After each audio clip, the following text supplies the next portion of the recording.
What is up, Skeptic Nation? Today we have a treat for all you little boys and goyles out there. Little boys and goyles.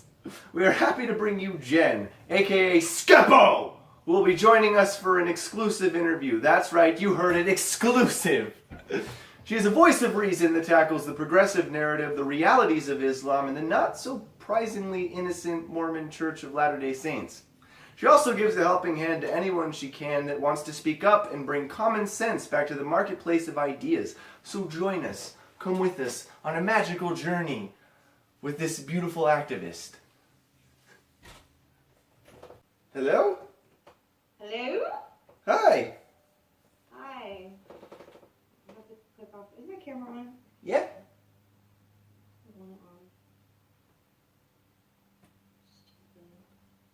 I don't look pretty right now.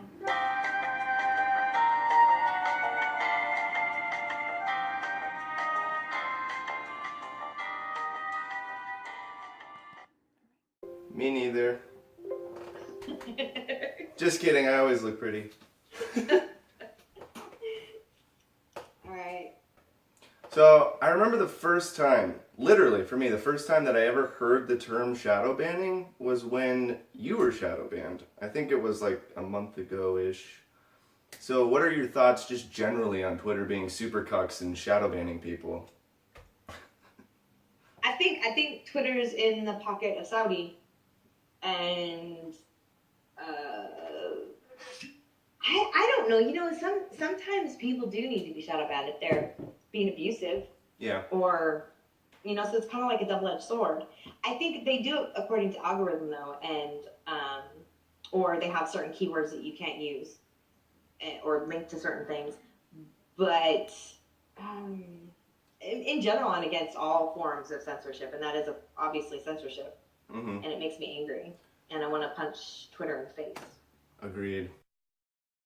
Speaking of one of your videos, so I watched the video where you make the 911 call because you're getting raped. I was honestly terrified. I went to watch it and I was like, oh my god, this is going to be scary. And it was really scary. I had so much fun making that video. It was that one 911 call with the little kid called 911 for help with his math homework. Yeah. How much is that? I don't know. See,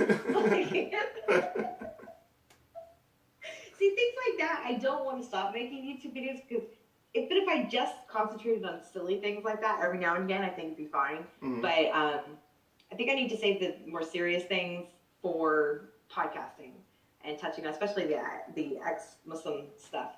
Mm. I'm no good at drama. Like, I went after Adam Saleh because he's an idiot. Yeah. And Kareem. Mm-hmm. And I think John the other one time and some other goofball. But it's not like I don't, and I never have spent my time just attacking just people. You know how it is. Mm-hmm. It's just like, it accomplishes nothing besides getting you attention and more subs. But Honey Badger Radio? So what is your take on the whole Karen Straff? How do you say your last name? Strahan? Stroganoff? I don't know. Stroganoff? Stroganoff sounds better. I was talking to Lalo about this right after we got done with our podcast because, we talk all the time anyway, but I was saying how I think I reacted very emotionally to it. And it's not just because I lived it, and I think that she's a dirty, rotten, filthy liar is what I think, for real. Mm-hmm. I think that she has a set narrative. I'm not against it. Anyone that follows me and knows me, I'm absolutely not against men's rights. Yeah. Absolutely not. I think in the West, it's unfair to men. But you're talking about a different animal completely, a country you've never been in. I don't care if Allison spent 2 years in the military in Saudi. No, that doesn't count. You never experienced Islam. You haven't studied Islam. You're not a scholar, and you're citing. That's the other thing. They cite studies that they can't reproduce, and then they said, oh, but it got deleted or it doesn't exist. or conveniently somebody lost it. And to insist that you're right and you know better than, say, D or me to say, or even women from Saudi were sending them messages and saying, what are you talking about? So I think my biggest issue is that it's damaging. It's damaging to our cause. I think it's even damaging to the men's rights movement, because it's just so over the top and so out of control, I think, and it makes you seem like nothing else that they're saying has merit or value. Because if they're willing to lie and be disingenuous about, how it is for men and women under Sharia law, what else are they saying that, they're only saying that because that's the narrative and it fits in with their narrative, and it doesn't matter what the real facts are. You know what I mean? Yeah. I think it hurts everybody. Agreed. But I was going to engage with them, and I was going to engage more. But I decided that you can't change their minds. Yeah. And I will continue to support MRAs. I think it's kind of silly, kind of like feminism, but at the same time, it is unfair. I'm a mother of a son, and I don't want my son to grow up and deal with longer jail sentences, or anything, alimony, child support. It's unfair in many areas, and I point that out all the time. Just don't tell me that how it is under Sharia. When Karen said something about how parents that love their children, she can't imagine that parents in Saudi would force marriages on their daughters. I was like, oh my gosh, this woman's crazy. Yeah, you were actually the one that taught me, because I've read the Quran, and you were the one that taught me that reading the Quran doesn't make you an expert on Islam. Yeah. I learned very quickly that I don't really know shit. And even with the Quran, there's different versions of it. Yeah. People just think there's just the one Quran, and you have transliterations, translations. There is a difference, and then you have all those different hadiths. So you've got, and a lot of Muslims base their Islam on hadiths, not just, or even reliance of the traveler. Like a lot of ISIS, what they do is based on the reliance of the traveler. So you've got Quran, hadiths, and then all the other nonsense and garbage that was written hundreds of years after Muhammad died. But that's what they're basing their Islam on. So you can't just say Islam is just the Quran, because it's not. It would be like saying Mormons only rely on the Bible, when we all know Mormons have the Book of Mormon. Yeah. You know what I mean? It's not true. But I just don't like it when people tell me not all opinions are the same, and not all opinions are valid. So when you tell me that you know better than someone who, and I don't know as much as somebody who's lived it their entire life. I only experienced, like 13 years of it. But I know more about Islam than a lot of Muslims. Same thing with Christians. A lot of Muslims don't know anything about their own religion. They just know culturally what they've been taught and how they've had to behave. Because not like Christianity, Islam is totalitarian. It's law, it's religion, it's politics, it's how to live your entire life, and you cannot separate.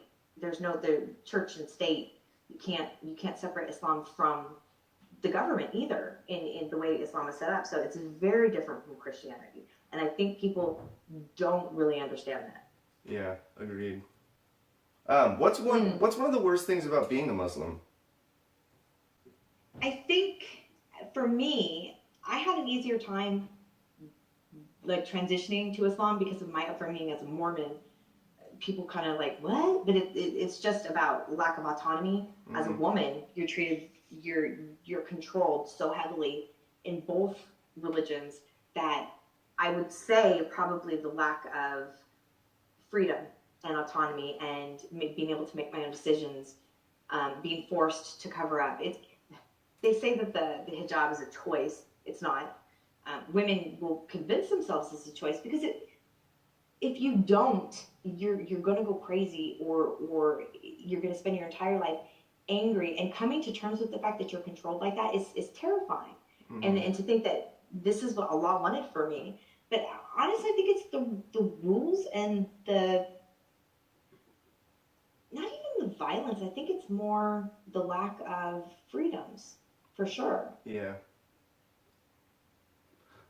What But what do you think are some things that and you've already kind of touched on this, but that the West specifically should know about Islam that you think that they don't?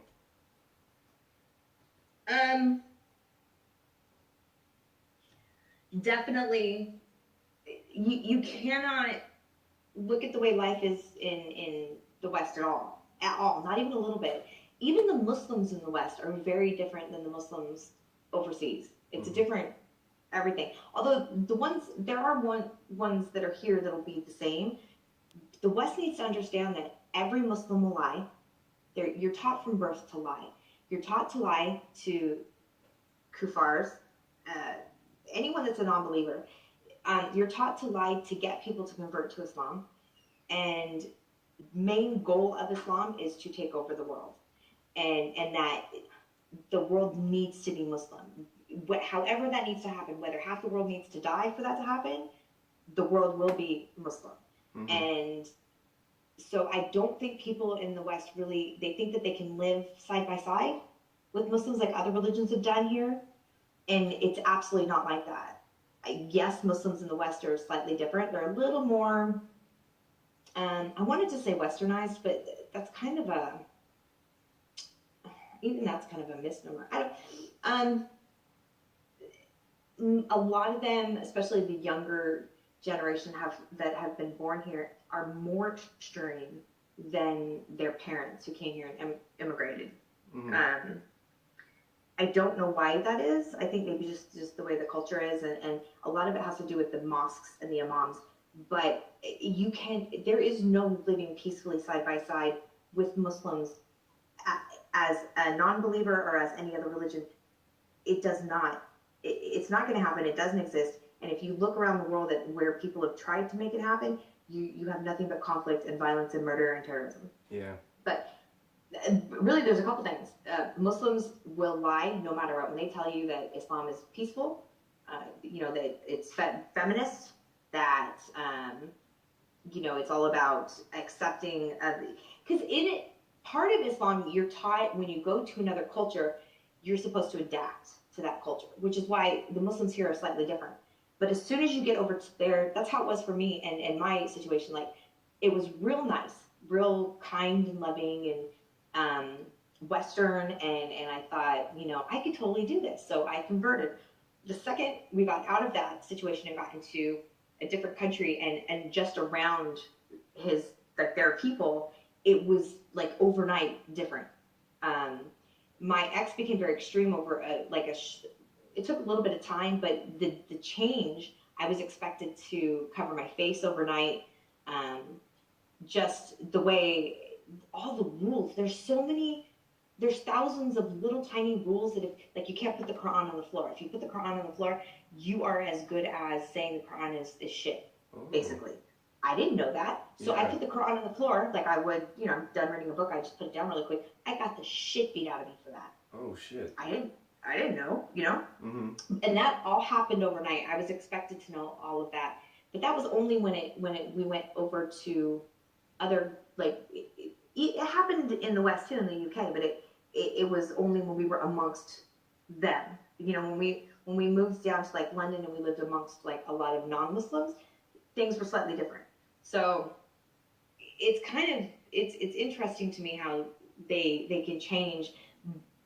But even then, fundamentally, and the core of it is, if you're not a Muslim, you're dirty. You will never be trusted. They will always lie to you. And when I say all, I mean all. People are like, not all. I mean all. All. Every single last one will lie. I watched it a million times. To a non-Muslim, they would say one thing, the door would shut, and then they would start talking either garbage about the person, or what I heard them say was I knew wasn't true. Even about you could be a Muslim and you don't have to cover your head. Trying to get people to lying about what Islam is, and I'm watching this. I'm like, what are you doing? You can't. It's just so dishonest, they will not hesitate to give their life for their beliefs. It's very different than Christianity. Wow, that's interesting. It just it's very black and white. Mm-hmm. There's no, that's why you can't, a lot of Christians don't take the Bible literally, you Yeah. know, Mm-hmm. or they've kind of, not that all of Christianity has been softened, because I think Christianity is also very dangerous. Like in South America, um, Catholicism has done some terrible things and still does against gay people, you know, lack of abortion services, lack of birth control. You've got AIDS epidemic still and HIV because there's no condom usage because of Christianity. So no, they're not murdering people left, right, and center in the name of terrorism, but Christianity is still a problem. But it's still it's different insofar as Christians have softened, and you can have separation of church and state. Mm-hmm. In especially here, not in every state, and it doesn't always work, but it's a better system than the black and white of the Quran and Hadith. And then when I was my most diehard Muslim, and I've talked about this in videos, you know, I wished death on my gay siblings. I celebrated terrorism. I celebrated 9/11. I would have given my life for Islam. I was that brainwashed, and without hesitation, if the opportunity had presented itself. Wow. And I knew that I was doing the right thing, because my own family, being Christians, I hated, because I knew that they were dirty and evil, and they were never going to go to heaven. They were going to burn in hellfire, and it was better for them to die than to live and sin longer and have to be punished more. It makes, like, I think about it now, I'm like, oh my gosh, that's insane. But it made a lot of sense to me at the time. Yeah. It's amazing how that can be done, that type of brainwashing. Yeah, it's kind of scary, because I think I'm a really smart person, and I think that I pick up on it, but emotionally I've been scarred from things that have happened in my life, and I think that I was looking for safety and security, and I thought, you know, when I found it, obviously I was looking in the wrong place, but once you, because what they do is they groom you. They're so wonderful in the beginning, and every story. I ran a group of women married converts married to Muslim guys, and there's like 200 women, so there's like 400 people total, and this was for years. And there's only one couple left together. Half of the women have lost their children, but they all say the same thing, that they all have been through the same thing. The experiences have been, they were all groomed. It was wonderful in the beginning. It was, you know, the men were so amazing, because women are not allowed in Islam, by the way, to marry outside of Islam. Men can marry Christians or Jews, but women are not allowed. Absolutely not. So you can marry people of the book, but if you're a woman, it has to be a Muslim. So we never had the opposite happening. But so it was all men grooming the women. Mostly it was men grooming Brits and Americans, probably mostly for passports.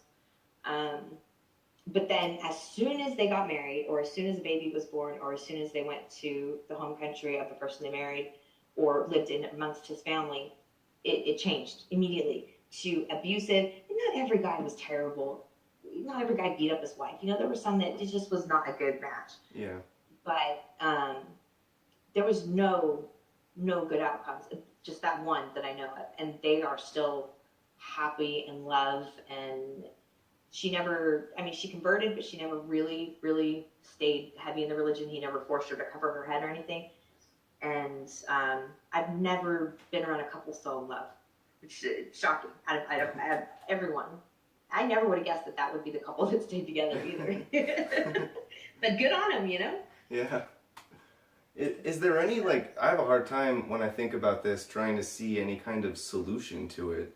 Is there any solution to Islam? You mean, like, is Islam capable of reform? Yeah. No. If you have to believe every single word of the Quran to be a Muslim. Mm-hmm. Every single word, and you have to take it literally. And the Quran says you cannot. It's like this is the way it is, and there is no. It's this or death. That's it. So when you if you say we need to be less literal and maybe not focus on the surahs that are more violent, or talk about punishments so much, because in the Bible, you know how it talks about violence in the Bible, and it doesn't. The Bible's terrible too, but Yeah. it's talks about things that happen in a certain time, in a certain place, with a certain people. Mm-hmm. And in the Quran, as you've read it, you know, it's kind of like for all of mankind forever. These are the rules. And so there is no saying, well, that was for that time. And I think that's how Christians have been able to kind of soften it a little bit. Mm-hmm.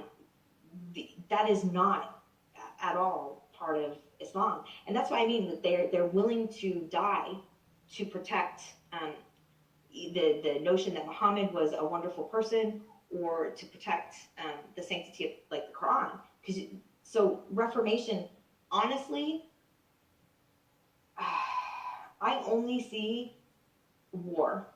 Yeah. And unless it's banned outright, which at this point, I don't think you can. I don't think you could say that you can't talk about Islam. You've let too many in. They've become integrated as part of society, and not all of them are terrible people. But I have never met a Muslim. People say, "Oh, this is a moderate Muslim. This, they're not so bad. They don't really believe in, killing apostates and things." When you really get down to the root of the matter, like you really talk to them, even the most quote unquote moderates, people that I loved and trusted and were friends with, they all believe in extremism. Mm-hmm. Because they all believe that gay people are an abomination. They all believe that women need to are less than men. Even coming over here and trying to integrate, and they still keep themselves to themselves, but again, even the most moderate still believe these things, and they still believe that Islam will take over the world, and that's what they want. Yeah. If you call yourself a Muslim, and if you're a practicing Muslim, you want Islam for the world. I would have loved Sharia for the entire world when I was Muslim. It would have been great. What was the key moment that made you, what made you stop being a Muslim? Actually, I've said there was one.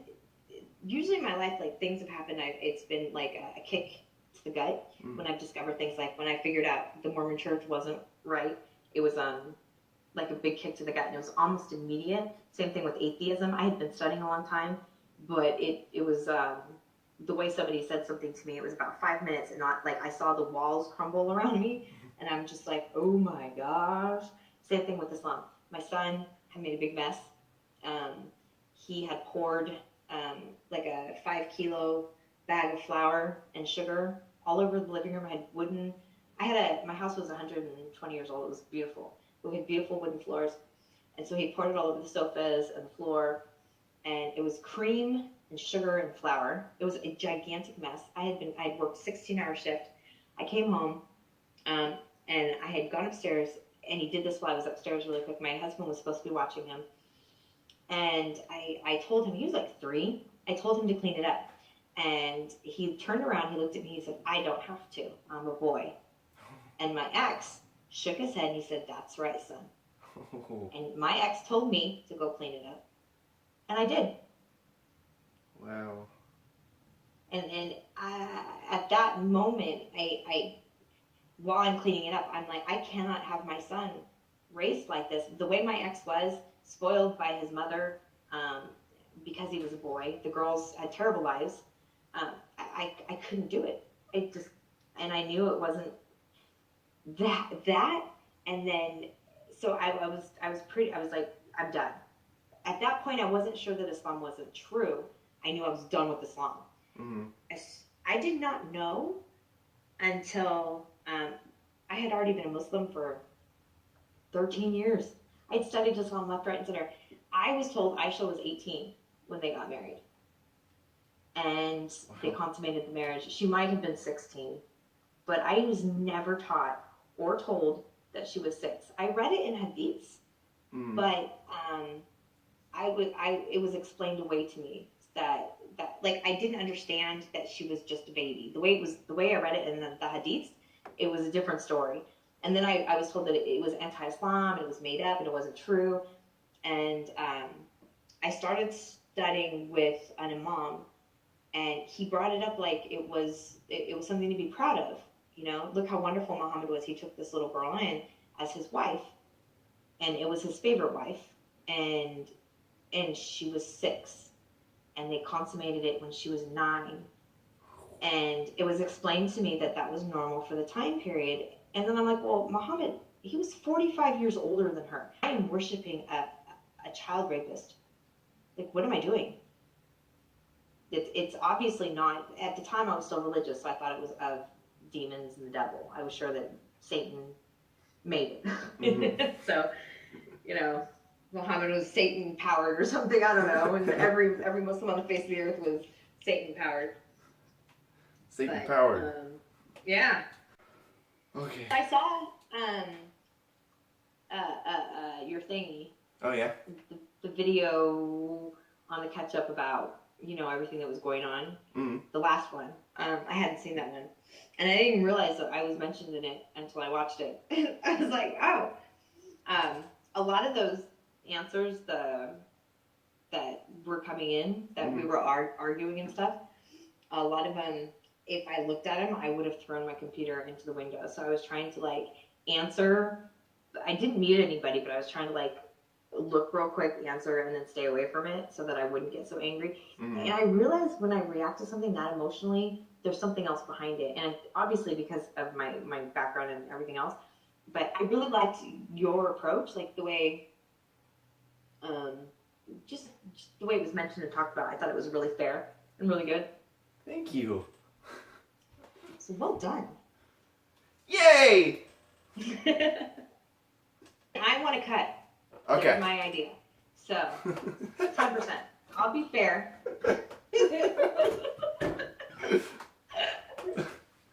Manic, depressive, sound mechanics, soaking up your love like a dirty sponge. I don't like them, but I can pretend to have so much fun.